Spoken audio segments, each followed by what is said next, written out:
Good morning, dear students. My name is Ferhan Mazher, and the subject today we are studying is Cambridge IGCSE Physics. This is the extended physics, and the code of the subject is 0625. We have set our heart to solve a paper 2 of this subject, and this paper 2 is multiple choice questions. It consists of multiple choice questions. The paper we have selected today is May-June 2023 2-3 paper. This paper 2 belongs from the zone 3. The total time allowed for this paper is 45 minutes, and the total marks for this paper are, uh, you know, 40. So let's start today's paper, and on your screen, that paper is showing up. So we are doing May-June 2023 2-3 paper, and on your screen, let's start. The value of the G in this paper we take as 9.8 meter per second square, and or you can say 9.8 Newton per kg. The total marks are 40, and here comes the first question. The speed time graph shows the motion of an object. How far does the object travel at constant speed? So we are talking about an object moving, and we have its speed time graph given. And in the speed time graph, um, the distance traveled is the area under the speed time graph. So he said that find the distance traveled when it was moving with a constant speed. So that is the area when the graph, speed time graph is flat. That means when the graph is flat, that is the speed is constant. So area under this portion is the distance traveled. This shape is a rectangle. So the area of the rectangle is length multiplied width. So the length here is 15 minus 5, that is 10. And this height is 5. So simply just multiply them and you will be able to find out the, you know, the distance traveled. So I have solved it on the paper. So area under the speed time graph, that is equals to the distance traveled. So length multiplied width, that is 10 multiplied 5, and that will be 50 meter. So the distance traveled when the body was moving with the constant speed is 50. So I think B is the choice. Let's check. Uh, so, so question number 1, it's B is the right answer, sir. Okay, so we are going to the next question. That is question number 2.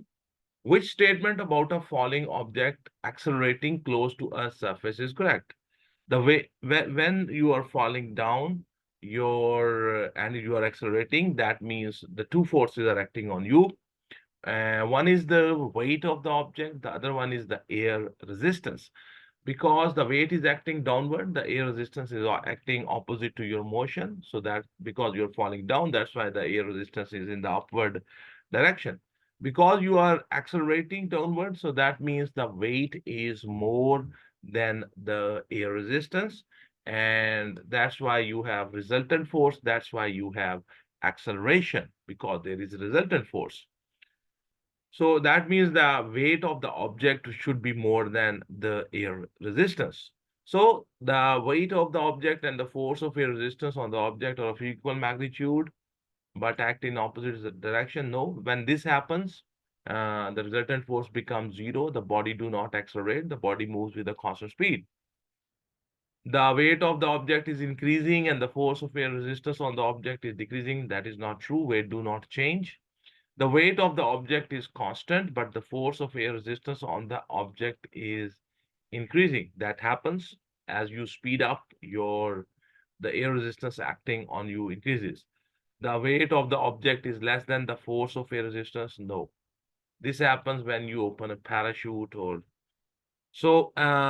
C looks the best answer to me. The weight of the object is constant, but the force of air resistance on the object is increasing. Why the force is increasing? The reason is because you are speeding up, you are accelerating, so your speed is increasing. That's why the air resistance acting on that object is increasing. So question number 2, C looks the right answer to me. Yes, sir, that C is the right answer.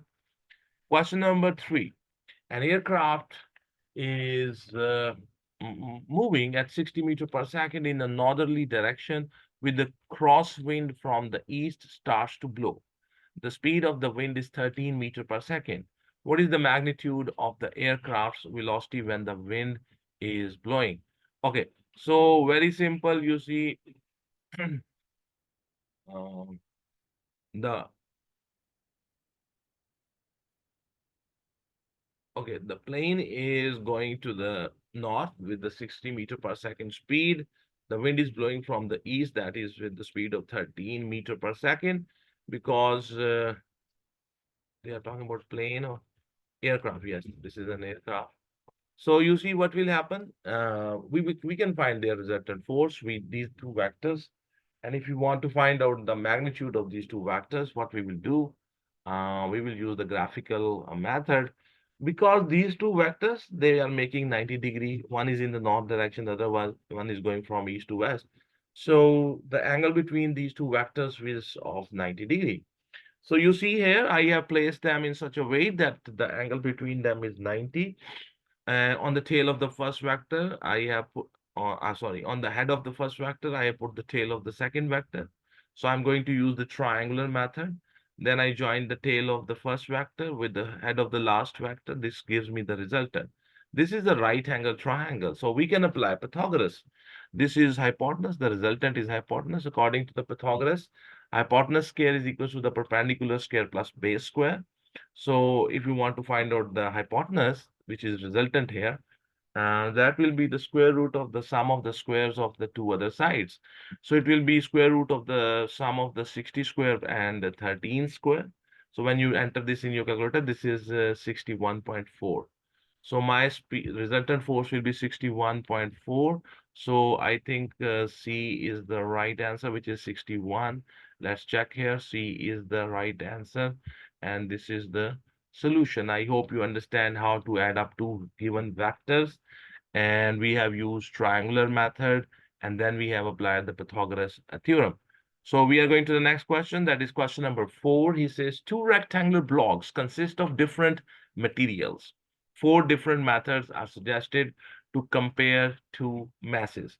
Compare the acceleration with which they fall freely. Uh, so acceleration of the fall is always the same. Compare the values of their length, breadth, and height. This gives you the volume. And because they are made of the different materials, they might have different, they will have different densities. So you cannot compare their masses with the help of their volume. Hang each in turn from the same spring. Compare the extension. Yes, this is that method. You call this Newton meter. Yes, by this you can compare the masses also. The body with the larger mass will extend, create a more extension. Place one in the right-hand pan of a beam balance and the other in the left-hand pan. This is also a good method to compare the masses. Which methods gives a comparison of the two masses? 3 and 4 only. I think C is the right answer. Question number 4, I think C is the answer, sir. That is right. Okay. So we are going to the next part. That is question number 5. An object is in a space probe above the Earth's weighs 3.5 Newton. The gravitational field strength at the height of the space probe is 7 Newton per kg. The gravitational field strength on the Earth's surface is 9.8 Newton per kg. What is the mass and the weight of the object on the Earth's surface? So at this position, we know the weight and we know the G value there. So I can find here what is the mass. Whatever is the mass of that object at that height, same is the mass of that object at the surface of the Earth. So here I know the mass and I know the G value. I will be able to tell you the weight at the surface of the Earth. And here I will apply W is equals to mg, and then I will be able to calculate. So on your screen, this solution is showing up. So you see, W is equals to mg at that height. The weight is 3.5 Newton, and the G value there is 7 Newton per kg. The M value will be weight divided by the G, that is 3.5 divided by 7, and that will be 0.5 kg. So the mass of that object is 0.5 kg. Now I want to find out the weight at the surface of the Earth. Now the mass obviously remains at that height and the surface of the Earth, the mass is still the same. The mass at the surface of the Earth of that object will still be 0.5 kg. The G value at the surface of the Earth is 9.8 Newton per kg. So weight on the surface of the Earth of that object will be mg, 0.5 kg multiplied 9.8 Newton per kg, and the answer will be 4.9 Newton. So the mass of the object is 0.5 and the weight at the surface of the Earth of that object will be 4.9. So I think B is the good answer, sir. Question number 5, B looks the right answer to me. Yes, that is true. Okay. Question number 6. He says, a cyclist is traveling in a straight line along a horizontal road at a constant speed. So the cyclist is moving at a constant speed. The constant driving force F acts on the cyclist in the forward direction shown. So the forward direction force is F and is in this direction. Which statement about the magnitude of the friction acting on the cyclist is correct? You know, the friction is because the body is moving in to the left, so for example, and so the direction of the friction is always opposite to the direction of the motion. So the magnitude, and because it is moving with a constant speed, that means the forward force and the friction force, they both are equal to each other, but their direction is zero. The magnitude is equals to F, that is true. The magnitude is smaller than F, but greater than 0, that is not true. The magnitude is greater than F, no. The magnitude is 0, no. So what statement about the magnitude of the frictional force acting? So A is the best statement given here. The magnitude of the friction is equals to the forward force F. So I think question number 6, A is the choice, which is right answer, sir. Okay. So we are going to the question number 7. In the question number 7, he says the spring has an unstretched length of 3 centimeter. When a force of 60 Newton is applied to the spring, its length increases to 5 centimeter. The limit of proportionality is not exceeded. What is the spring's constant of the spring? Okay, so the unstretched length, which we represent with the L naught, is 3 centimeter. The stretched length, that is the length of the spring when a load is hanging with it, L is 5 centimeter. You know, the extension is equals to L minus L naught. And the formula which relates the extension and the load is F is equals to Kx, where K is the spring constant. We know the load, that is 60 Newton. We know the extension here, which will be 2 centimeter. And we can find the value of the K. Let me show you. So here we have L naught is 3 centimeter, L is 5 centimeter, F is 60 Newton. Extension will be L minus L naught. That will be 5 centimeter minus 3 centimeter. That will be 2 centimeter. F is equals to Kx, the formula for the spring. And K is the spring's constant. So F divided by X, and that will be 60 divided by 2, and that will be 30 Newton per centimeter. 30 Newton per centimeter. Do we have that answer? Yes, D is the right option. So let's check question number 7. D is the right option, sir. Okay.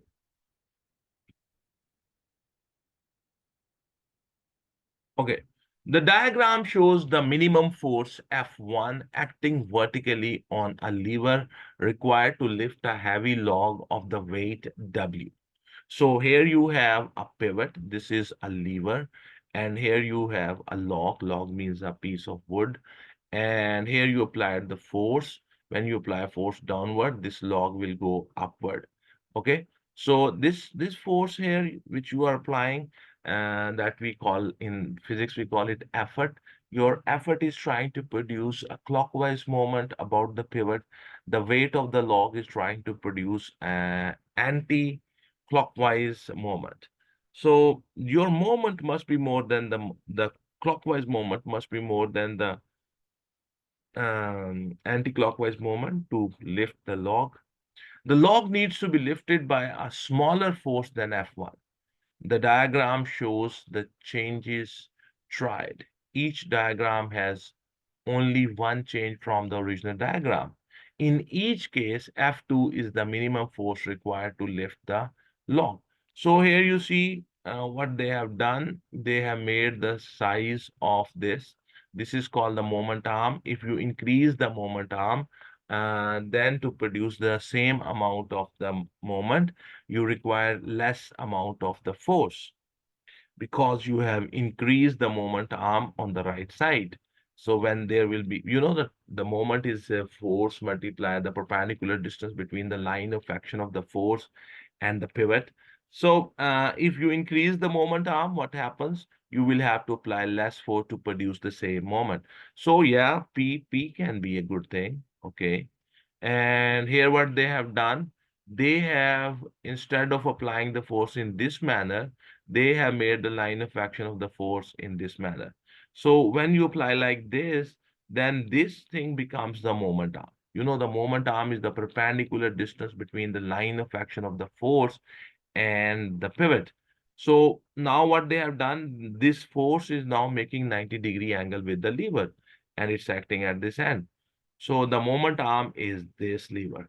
In this case, which was the original diagram, the F1 force was not making 90-degree angle with this, you know, with this, okay, with this lever.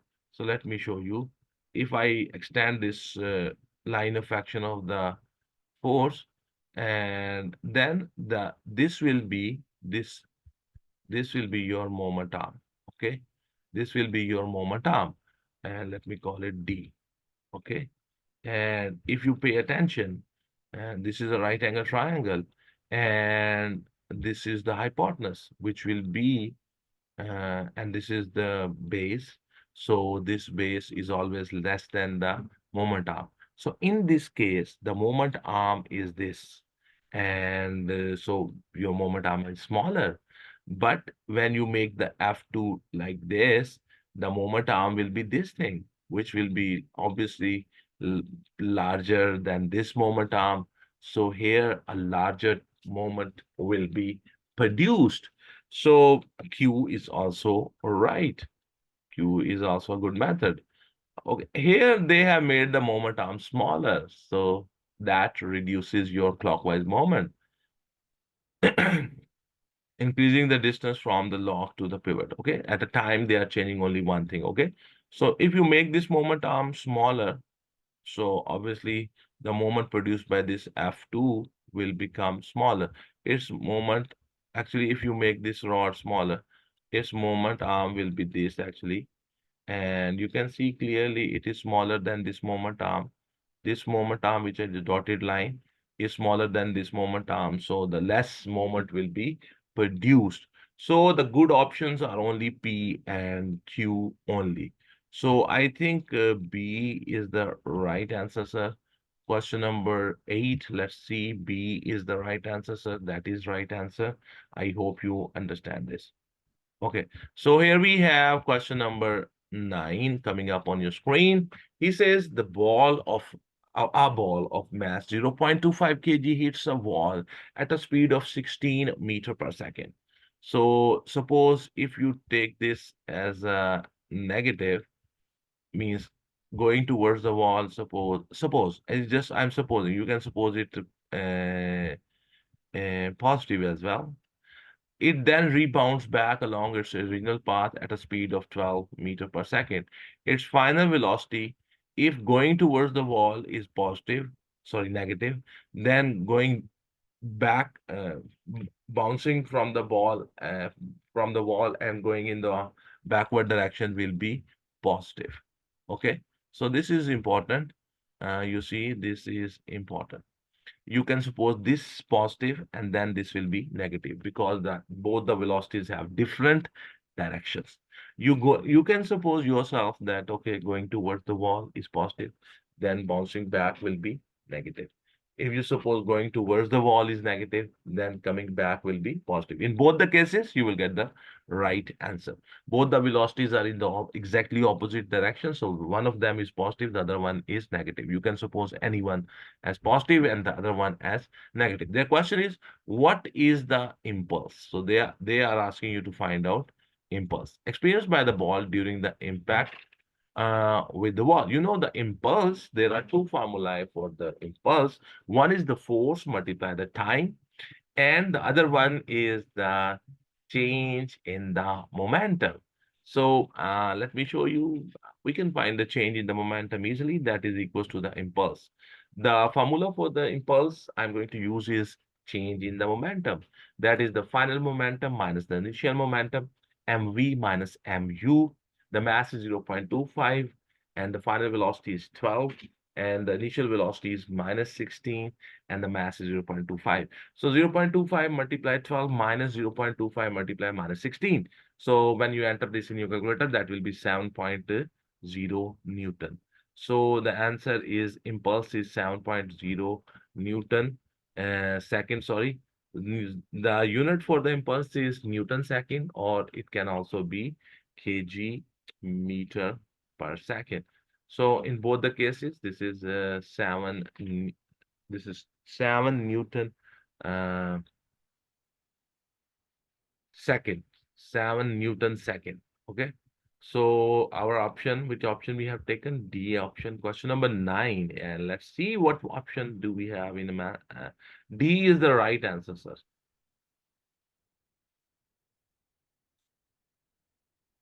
Okay. So we are going to the next part. That is question number 10. He says, a bicycle braking system transfers energy from a kinetic energy store to an internal energy store. A motor converts energy from a chemical energy store, which is battery, to a kinetic energy store. What enables these energy transfers? The braking system, there the mechanical work takes place, and in the motor, the electrical work takes place. And due to this, the energy changes. So I think D looks the braking system is mechanical work, and the motor is converting electrical. I means the it it is it's using electrical. Uh, okay. So question number 10, I think D is the right answer, sir. D is the right answer. Okay, question number 11. And in the question number 11, we have research is being carried out to produce. He is Basin Mazhar. He is my son. And research is being carried out to produce electrical energy from the fusion of hydrogen nuclei, which row shows two of the problems in designing a fusion reactor. You see, the big problem is that for the fusion, the amount of energy required is the amount of the temperature required is very high. And the other thing is when you try to bring two nuclei close to each other, what happens? They both the nuclei will be positive, positive. They have positive charge on them. So those positive, positive charges repel each other with a very strong force. To overcome that force is very difficult. So the temperature needed is very high, and the nuclei are positively charged and repel each other. This is the biggest problem in designing a fusion reactor. That is question number 11, and it's D is the answer. So question number 11, D part is the answer, sir. Okay, so on your screen, you can see question number 11, D is the right answer. We are going to the next question, the question number 12. And in the question number 12, he says the engine of a motor vehicle develops a large power. You know, power, what is power? Power is the rate of transfer of energy. So the formula for the power is uh, work divided by time, or you can say energy transferred divided by time. So larger power means the work is done in less time, or okay, so the time should be smaller. Which statement is correct? The driving force acting on the vehicle must be large. No. The engine must have a very large volume. No, no, no. The engine must transfer large amount of energy each second. This is the exact definition of the power. The energy transferred per unit time is called power. So this is the exact definition of the power. The vehicle must be very fast. No. So actual thing is the vehicle must be doing work in less time. So large amount of energy in less time. Question number 12, I think C is the answer, sir. That is right answer. Okay, so we are going to the next question. And the next question coming up on your screen is question number 13. He says the graph shows how the pressure due to a liquid varies with the depth beneath the liquid surface. The gravitational field strength G is 9.8 Newton per kg.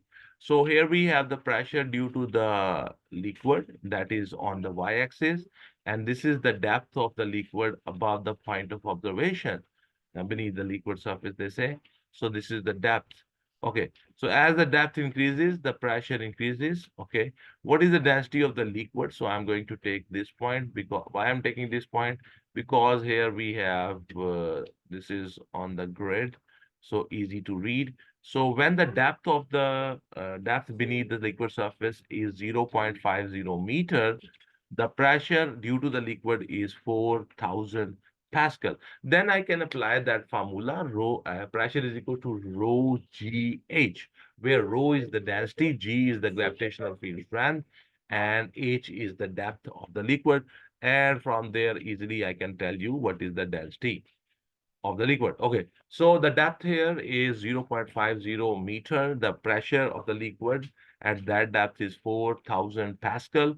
The pressure of the liquid, you know, is rho GH, where the rho is the density, which is the question. G value is 9.8. The depth is 0.5. So 4,000 is equals to rho into 9.8 into 0.5. So rho will be equals to 4,000 divided by 4.9, and that will be 816.3. When you round it off, it will be approximately 820 kg per meter cube. 820 kg per meter cube. We rounded off our exact number. So this is 820. So at question number 13, B is the right answer, sir. Question number 13, B is the right answer. Okay, so we are on the next question. That is question number 14. What is the lowest possible temperature, absolute zero, and what happens to the energy of particle at this temperature? The lowest possible temperature, which is called absolute zero. In Kelvin, it is, remember this thing, this is very important for your paper. This is 0 Kelvin. And in degree centigrade, it is minus uh, 273 degrees centigrade. 273 degrees centigrade. So that temperature is called the absolute zero. At that temperature, you know, the all the gases, the gas laws are not applicable on them. Why? Because before that you reach that temperature, all the gases convert into solid or into liquid. So that temperature is lowest possible temperature is minus 273 degrees centigrade, and the particles have least kinetic energy. So I think A is the answer. And here it says minus 273, that is right. So particles have zero gravitational potential. Only A or B can be the choices. So A is the right choice. Particles have zero gravitational potential energy. No, the particles' gravitational potential energy depends upon their altitude from the surface of the liquid.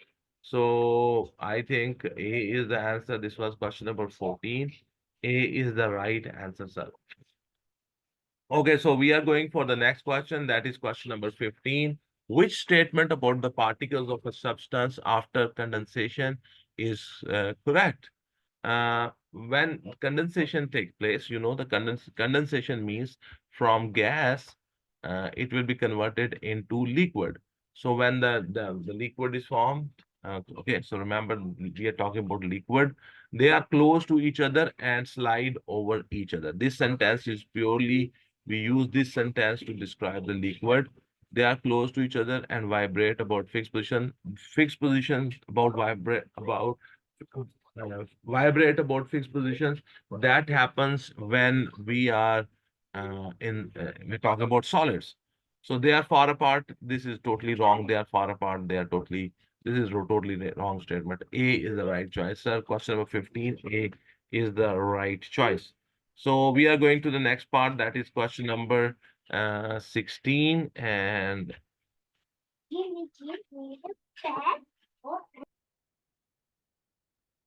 we are on the question number 16.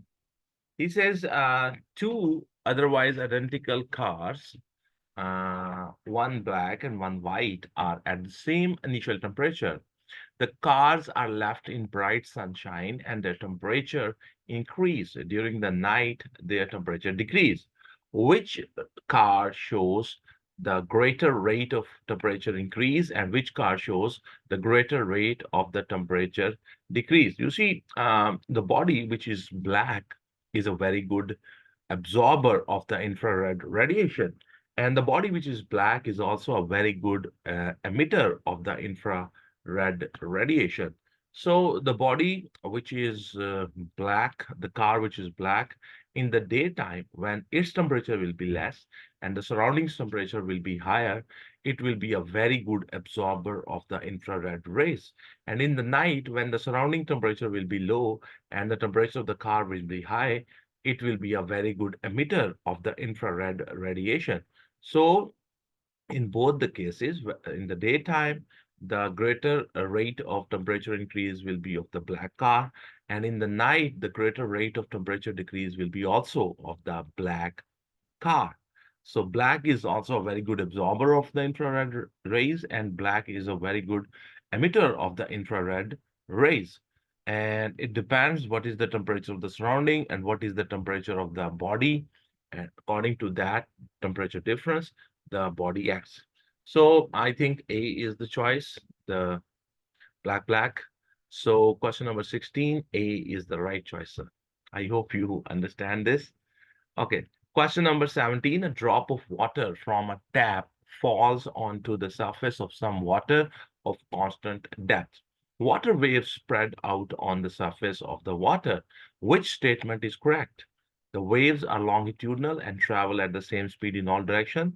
The water waves are transverse waves. They are not longitudinal. So A and B, they are wrong. The waves are transverse. C option I'm reading. The waves are transverse and travel at the same speed in all directions. And the waves are transverse and travel more quickly in one direction than the other.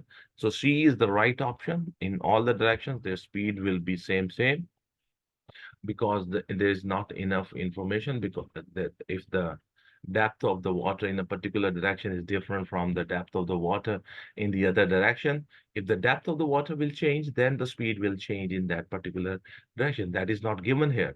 So we believe that the waves are transverse waves, water waves are transverse, and they travel at the same speed in all the directions. So I think question number 17, C is the right option, sir. Question number 17, C is the right option. So, next question, question number 18, he says, uh, each point F is one focal length from the center of the lens. Each point 2F is two focal lengths from the center of the lens. Which diagram shows a converging lens being used as a magnifying glass? You know, magnifying glass is simply a convex lens. A converging lens, and if you place an object within the focal length of the convex lens or converging lens, then it makes its virtual and magnified and upright image. Then we call this as, then we say that the converging lens is acting like uh, a glass, acting like a magnifying glass, I mean. So I think D looks the best option. You can see here that the object is within the focal length of the converging lens and the image formed is virtual, magnified, and upright. So in this case, it is correct. It is being used as a magnifying glass. So this is called, this question, the option is, what is the option? D is the option. This is the question number is 18. Hopefully you are well aware of this. Question number 18, D is the answer, sir. Question number 18, D is the right answer. So hopefully you understand. Okay, so we are going to the next question. That is question number 19. A monochromatic ray of green light. This word monochromatic. Monochromatic light means that a light which consists of only a single color. So there are all the rays are of the same wavelength, all the rays are of the same frequency, a single color, monochromatic single color. A monochromatic ray of green light in air enters a block of glass. Which property of the ray of light always remains the same as it moves from air to glass?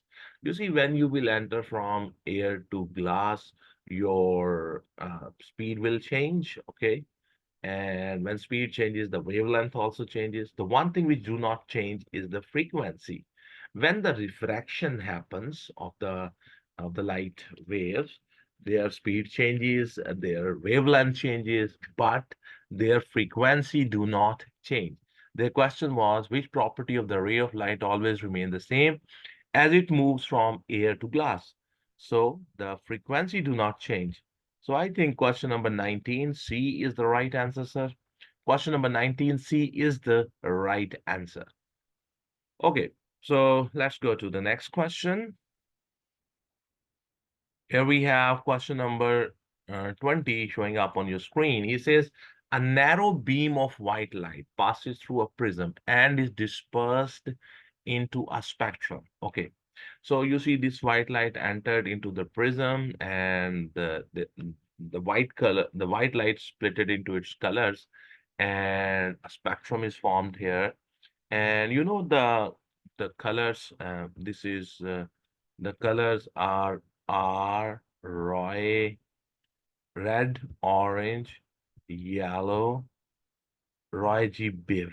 This is the code we remember the order of the colors. Roy G. Biv. And some people Roy G. Biv, sorry, this is violet color.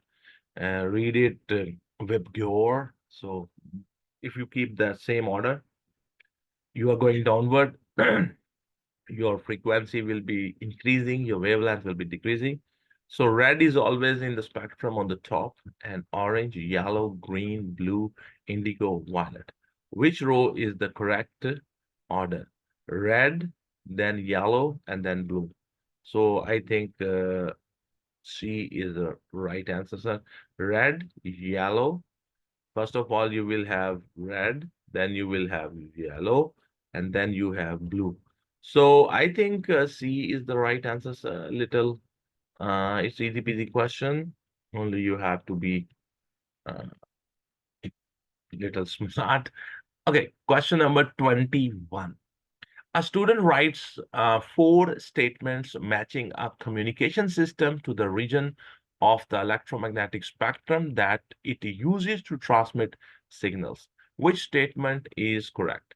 Wireless internet uses visible wavelengths. That is wrong. The wireless internet service use radio waves. Mobile phone use X-rays. That is also wrong because the mobile phones use radio waves. And then he says cable television use infrared wavelengths. Yes, cable television use infrared wavelengths. The remote controls of the televisions are using infrared wavelengths. Yes, that is true. A very famous use. Bluetooth uses ultraviolet wavelengths. No, the Bluetooth also uses radio waves. So I think C looks the best option. A, B, and D are totally wrong. So looks the best option, sir. 21C is the right option. Question number we have question number 22, and it says question number 22. He says is a ship sounds its horn. Okay. when it is 790 meter from a cliff. The passenger on the ship hears and the echo 4.8 seconds later. What is the speed of the sound? Okay, so let me show you my solution. So question number 20, this I wrote for question number 20. Now we are on. Okay, so because the distance between the ship and the cliff is 790 meter, so when you will sound the horn. So the sound waves will go to the cliff, 790 meter, and they will reflect from the cliff, and then they will again cover 790 meter, and they will reach the ship. So the total distance traveled by the sound waves is 790 meter in going and 790 meter coming back. So it will be 1580 meter total distance. Now the time taken for that is 4.8 seconds. So the speed will be the total distance traveled by the sound wave uh, divided by the time taken, and that will be 329.17 meter per second. So when you round it off, it is 330 meter per second. So 330 meter per second. Do we have that option here? Yes, sir. B is the right option. Question number 22. B is the right option, sir. Okay, question number 23 is showing up on your screen. He says, which row gives the metal used to make the core of an electromagnet and one property of the electromagnet? You see, to make the core of the electromagnet, we always use some soft magnetic material, and the best soft magnetic material we use is iron, and that is, it makes temporary magnets. Whenever you switch off the current, it immediately loses its magnetism. So it do not retain its magnetic properties. Iron is a soft magnetic material. That's why to make the electromagnets, we use iron.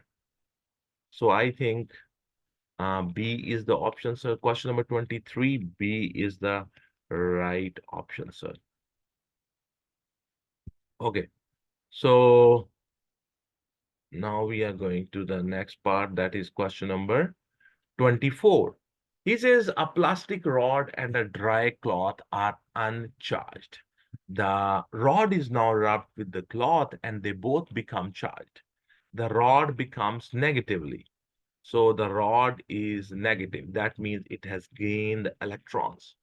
Charge, because some charged particles move from the cloth to the rod.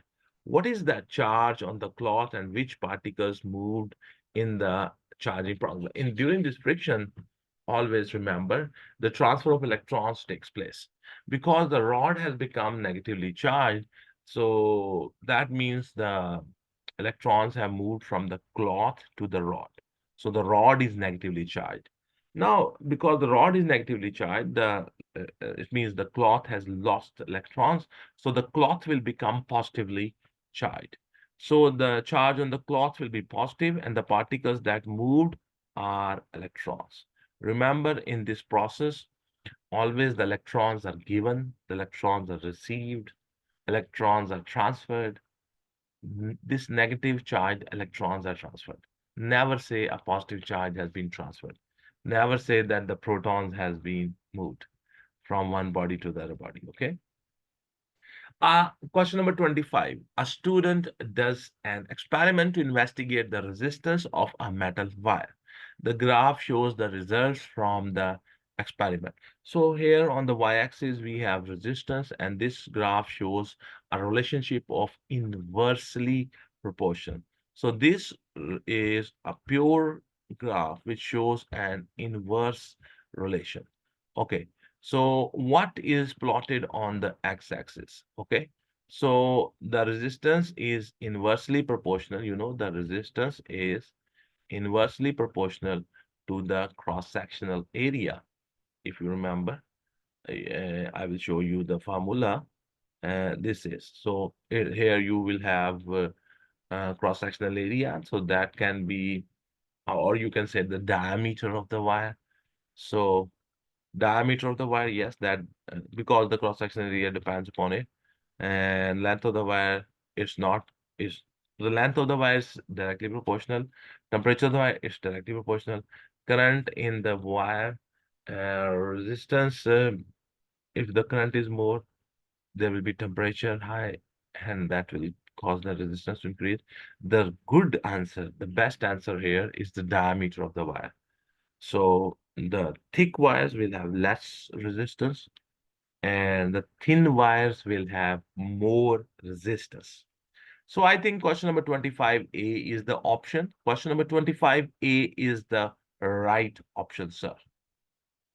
Okay, so we are going to the next question. The next question is question number 26. He says the cost of electric energy is $0.25 for each unit of 1 kilowatt hour. A 2200 watt heater is switched on for 48 minutes. Okay, so what is the cost of this use? This is the power given. And when you want to calculate the amount of money or the cost, you take the power in kilowatts. And the time of the usage is 48 minutes. And you know, when the time is given, that time in that formula must be taken in hours. So we will divide 2200 with 1000. So it will be converted into kilowatts. And I will convert that 48 minutes into hours by dividing it with the 60, and then we will be able to uh, find this cost. We know the cost of 1 kilowatt hour, so we will be able to calculate the total cost for this. So energy is power multiplied time. So the power here is 2200 watts. So I will divide it with 1000 to convert into kilowatts, multiply the time. Time is 48 minutes. I will divide it with the 60 to convert this into minutes. So my answer will be 1.76 kilowatt hour. This is the amount of energy. The cost is the amount of energy used multiply the cost of 1 kilowatt hour. So 1.76 multiplied 0.25, and that will be $0.44. $0.44. So I think A is the answer. Question number 26, A is the right answer, sir. Okay. So we have question number 27. The table describes four different resistance wires. They are all made from the same metal. So their material is same, so their resistivity will be same. Which wire has the smallest resistance? Okay, the resistance is equals to rho L by A, rho L by A. So in each case, the length of the wire is given, the diameter of the wire is given. From the diameter of the wire, I can find the radius of the wire, and then I can find the cross-sectional area of the wire, that is pi r square. So the resistance of the A wire, that is rho L by A. And so A is pi r square. So in each case, I will find out, because in each case, the diameter is given, the diameter of this given. So I can find the radius of each wire, and then I can put them here. So rho pi, in all the cases, the rho divided by pi will remain the same. So 2 into 1 divided by 0.5 divided by 1000 square, you will get 8 expo 6 ohm. And pi, this rho and pi is there. We don't know their values, so they just write them there. 3 expo 6 ohm with the rho and pi with it. 1.2 expo 7 ohm with rho and pi with it. So because all of them have this factor, rho and pi, so this is not in the comparison. So they are asking us to find out where the resistance is lowest, and the resistance is lowest where uh, this is the lowest resistance, 3 expo 6 ohm. So I think B is the choice. I think B is the right choice. Let's check. Question number 27, B is the right choice. This is little tricky. Please pause the video, take how we have done this calculation. Rho and pi is present in all of them. So that is not to be compared, because that is present in all of them. Only I am paying attention to this portion. I am paying attention to this portion. Okay. Rho and pi is same in all of them. Hopefully you understand question number 28. He says, The circuit shown contains three switches and four lamps P, Q, R, and S. So here you have P, Q, R, and S. Which switch must be closed? Which switches must be closed to light only lamp P and R? So we should close this switch, okay? And that's it. When you close this, the P will be switched on and R is all the time switched on. So I think switch number one only. Question 28A is the answer. Question number 29. It says the diagram shows the magnetic field around a solenoid carrying an electric current. So what happens to the strength of the magnetic field and the distance between the field lines when the current is increased? You see, when the magnetic field becomes stronger, the distance between the magnetic lines decreases. And when the magnetic field becomes weak, the distance between the magnetic lines increases. So if you will pass a large amount of current through this coil, the magnetic field produced will be stronger. So the strength of the magnetic field will increase, and to represent a stronger magnetic field, the distance between the magnetic lines decreases. So increase, decrease. Question number 29. It's C is the option.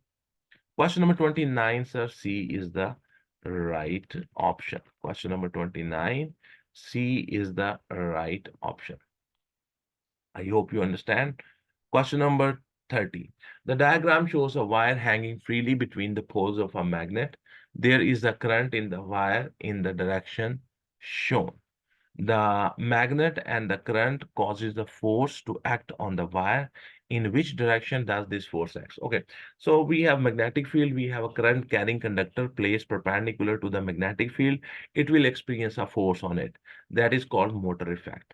So we have to tell what is the direction of that force. And we can apply the left hand rule.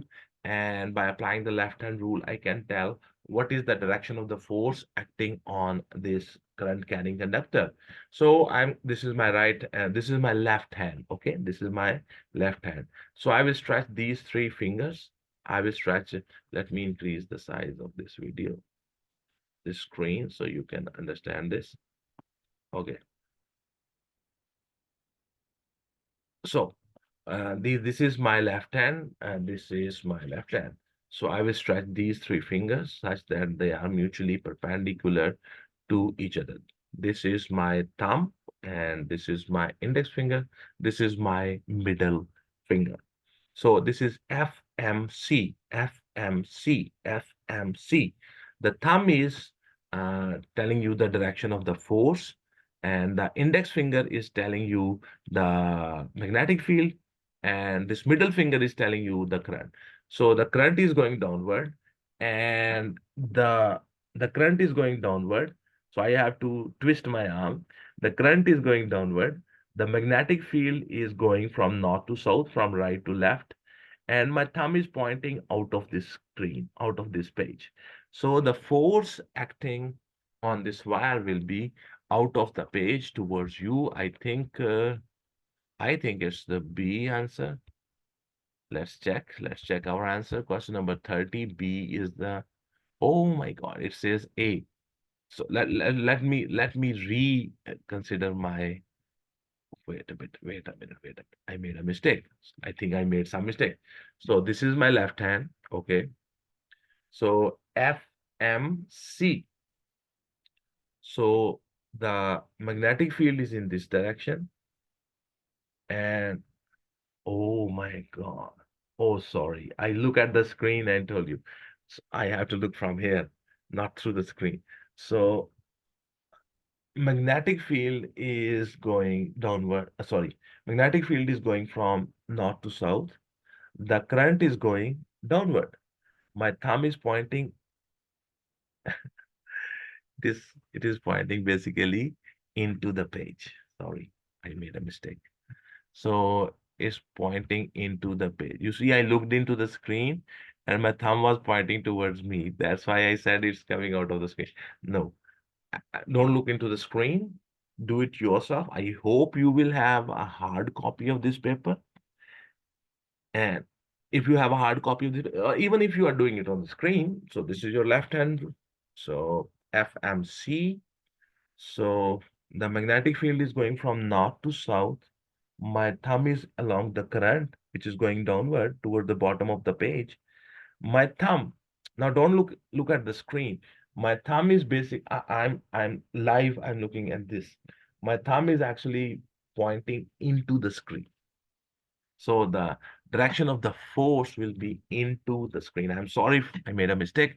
Question number 30, A is the answer. Why I made a mistake, because I looked into the screen and my thumb was pointing towards me. Don't look into the screen. Look at the thumb, actual thumb. Okay. So A is the answer, sir. Question number 30, A is the answer. We made a mistake. Sorry. It's human to make a mistake. There's no problem in making a mistake. Okay.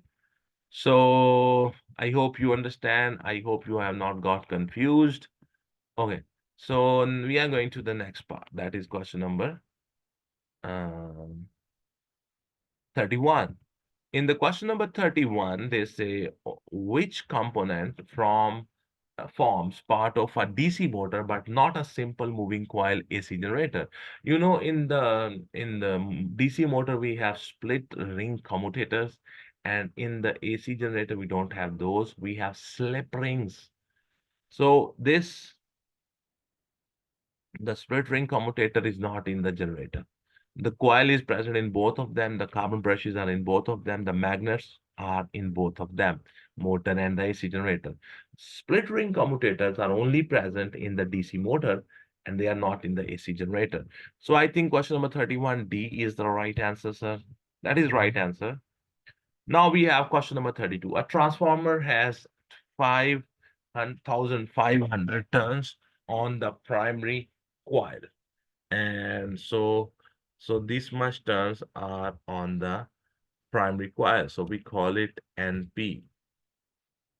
So this is the NP on the primary coil and 500 turns on the secondary coil. So they are NS. We call it NS, the turns in the secondary. On the secondary coil, the output of the secondary coil is 110. This is the voltage of the secondary coil. And connected to a heater, the transformer is 100% efficient.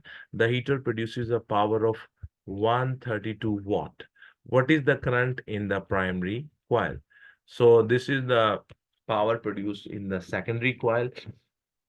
And because this is 100% efficient, so the power in the primary coil and power in the secondary coil will be same. From there, I can tell you the current in the primary coil. Let me show you how this is done.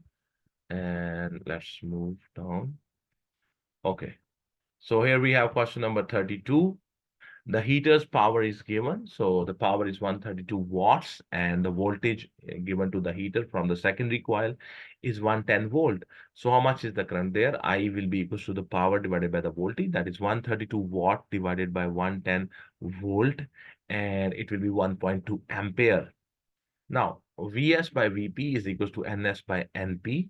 And Vs is the voltage in the secondary, Vp is the voltage in the primary, Ns is the number of turns in the secondary, Np is the number of turns in the primary. So 110 divided by Vp is equal to 500 divided by 5500. So Vp will be equal to 110 multiplied 5500 divided by 500. That will be 1210 volt. So the voltage in the primary are 1210 volt. Because the transformer is 100% efficient, so the power in the primary and power in the secondary will be same. So the power in the primary will be 132 watts. So the power is equal to IV. We know the voltage in the primary now, that is 1210.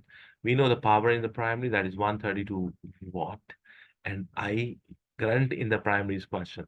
So I will be equals to the power divided by the voltage, that is 132 watt divided by 1210 volt. And the answer will be 0.10909 ampere, which is approximately 0.11 ampere. So the current in the primary is 0.11 ampere. Question number 32, I think A is the choice. Yes, sir. Okay, so question number 33. The scattering of alpha particles from a thin gold foil produces the following observations. Most of the alpha particles pass through the coil. That is true. Most of the alpha particles are virtually undeflected. I don't know that. A small fraction of the alpha particles are deflected through the large angle. That is true. A very small fraction of the alpha particles bounce back from the foil. That is true. Which conclusions does not follow from these observations? Most of the mass of the gold atom is in the nucleus. That is also true. Most of the atom is empty space. That is the conclusion they made from this experiment. The nucleus consists of protons and neutrons. This we don't know. The nucleus must be charged. That is also true because the alpha particles are charged. So from this experiment, they were not able to tell that the nucleus consists of protons and neutrons. So C is the right answer. Question number 33, C is the right. This is a little tricky statement. It tries to confuse you. He says a nuclide of chlorine has the symbol shown. Okay, so the proton number is 17, the nucleon number is 35. What is the nucleon number of the nuclide of the chlorine? That is 35. So I think C is the option, sir. Question number 34, C is the right option. Question number 35. Which change is occurring in a nucleus during beta emission? So whenever a beta emission happens, a neutron in the nucleus breaks and it gives out a proton. It converts into a proton and an electron. So a neutron becomes one proton and one electron. So this is a fact. So you should remember this, that whenever a beta particle is given out in radiation, in the nucleus of the parent nucleus, you see what happens. A neutron is broken, and that neutron converts into a proton and it gives out one electron. So C is a very famous fact. So C is the right answer, sir. You can see it's right.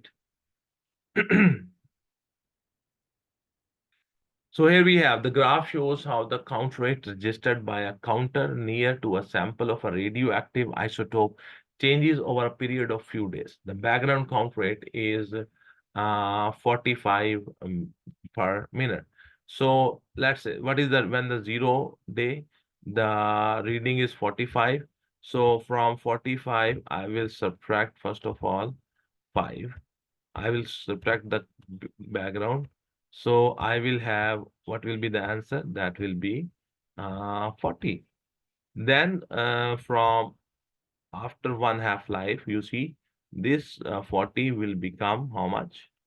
That 40 will become 20. You divide it with the 2. So you get 20. Now what will be the reading on the detector? The reading on the detector will be 20, and you add the this background.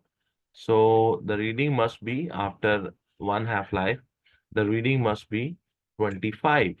So initially the reading was 45, and after 1/2 life the reading would be 25. So 25 is where this is that point. So what is the value of the time here? This is the half-life. So the half-life is 2 days. So let me show you the whole question. Okay, sorry. So what is the half-life of the isotope? That is 2 days. So I think question number 36, A is the option, which is the right option. Hopefully you understand what I am saying. Okay, so we are going to the next question. That is question number 37. He says, which row about the orbits of the Earth and the Moon is correct? Approximate time for Earth to orbit the Sun, that is 365 days. It's a very famous, famous fact that the Earth takes 365 days to orbit around the Sun, and Moon takes 30 days to orbit around the Earth. So I think D is the right answer, sir. Question number 37, I think D is the right answer. Question number 38. He says, which statement about the orbit of comets is correct? The orbit of the comets is elliptical. You know, this is the shape elliptical. Let me show you. It is not circular. This is the elliptical shape. And this is called the focus. And this is the other focus. The sun is here. Okay. The sun is on one of the focus of the that elliptical. Okay. Comets have elliptical orbit, that is true, and the sun is at the center of the orbit. No. Comets have elliptical orbit and the sun is not at the center of the orbit. Yes. The sun is at the focus. These points, this is geometry. These points are called focus of the elliptical. So B is the answer, sir. This is a fact. Just remember the comets have a circular orbit. That is not true. Question number 38, B is the right answer, sir. Question number 39. He says, which road describes the power source of a stable star?